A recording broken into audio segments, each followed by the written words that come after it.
তারা হচ্ছেন মজলুমেরও মজলুম। কেন?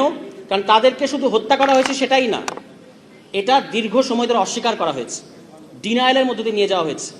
ফলে এই বিচার করতে হবে এবং তাদেরকে শহীদ হিসেবে স্বীকৃতি দিতে হবে। কেন শহীদ হিসেবে স্বীকৃতি দিতে হবে?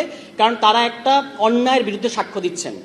যেহেতু তারা একটা জুলুমের বিরুদ্ধে সাক্ষ্য দিচ্ছেন, এই কারণে তাদেরকে শহীদ হিসেবে রাষ্ট্রীয় স্বীকৃতি দিতে হবে। অন্তর্বর্তী সরকারের কোনো উপদেষ্টা চেষ্টা করেছেন, কিন্তু এই রকম বিচ্ছিন্ন চেষ্টা দিয়ে হবে না। এটা একটা রাষ্ট্রীয় উদ্যোগ প্রয়োজন, বিচার হতে হবে, স্বীকৃতি দিতে হবে। এবং সর্বশেষ সেটা হচ্ছে আমাদের দেশে আমরা কোনো ইসলাম বিদ্বেষকে আর কোনোদিন অ্যালাউ করবো না। কারণ এটা এমনকি সেকুলার লিবারেল যে প্যারাডাইমে আমরা চিন্তা করি তার অনুযায়ীও এটা একটা বর্ণবাদ, এটা একটা হেট স্পিচ।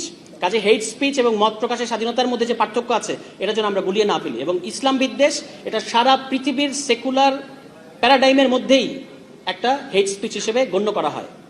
আমাদের পার্শ্ববর্তী দেশে এখন বাম রাজ্য থেকে রাম রাজ্যে পদার্পণ করেছে এবং মাঝখানে ছিল ভায়া দিদি রাজ্য।